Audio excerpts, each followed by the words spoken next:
তো আজকে আমি কাতলা মাছের ঝোল বানাবো। মাছ নিয়ে নিয়েছি, মাছটা কেটে পরিষ্কার করে ধুয়ে নিয়েছি। তো ঝোলটা আমি নর্মালি বানাবো, তো একটু টেস্টি টেস্টি করে দেখতে থাকো, স্কিপ না করে পুরো ভিডিওটা। তো মাছটা কেটে পরিষ্কার করে ধুয়ে নিয়েছি, নুন হলুদ মাখিয়ে দিয়েছি, এটা তো সবাই জানো। তো তবে নুনটা একটু আগে থেকে মাখাবে।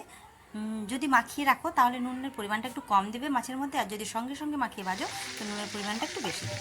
তো আমি মাছ ভেজে নিয়েছি অন্য কড়াই, আর একটা কড়াই তরকারি বসাচ্ছি। আমি সবসময় মানে ওই পোড়া তেলে মাছের ঝোল, বিশেষ করে মাছের ঝোলটা আমি বসাই না।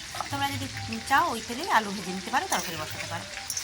আলাদা একটা পরিষ্কার করা নিয়ে নিয়েছি, ওর মধ্যে আলুটা ভেজে নিচ্ছি। তো তোমরা ভাবতেই পারো, দেখো তেলটা গরম হয়নি, দিদি আলু দিয়ে দিল। তো এখানে আলু দিচ্ছি কেন জানো?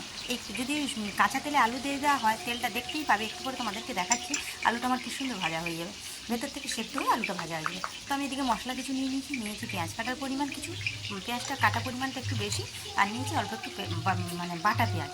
এখানে নিয়েছি আদা, জিরে, টমেটো একসঙ্গে পেস্ট করে নিয়েছি, আর নিয়েছি শুকনো লঙ্কা। তো এদিকে দেখতে পাচ্ছি আমার আলুটা কি সুন্দর ভাজা হয়ে গেছে।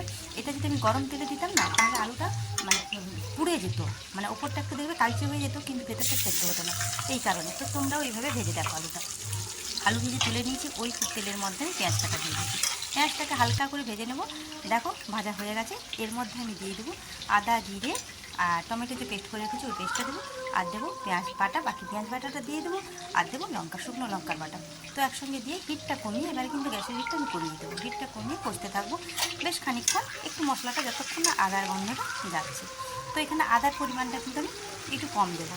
ঝোলে আমি আদার পরিমাণটা সবসময় একটু কমই দিই, কারণ আদাটা আমার বেশি ভালো লাগে না।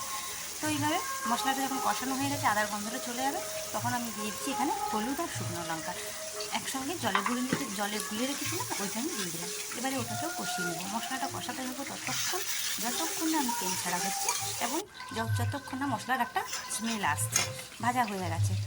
যখন ভাজা হয়ে যাবে তখন বোঝাই যাবে সাইড থেকে মানে ছেড়ে গেছে, তেলটা ছেড়ে গেছে। তবে হ্যাঁ, এখানে আমি কিন্তু মশলা আলু পেঁয়াজ ভাজার সময় নুন দিয়েছি।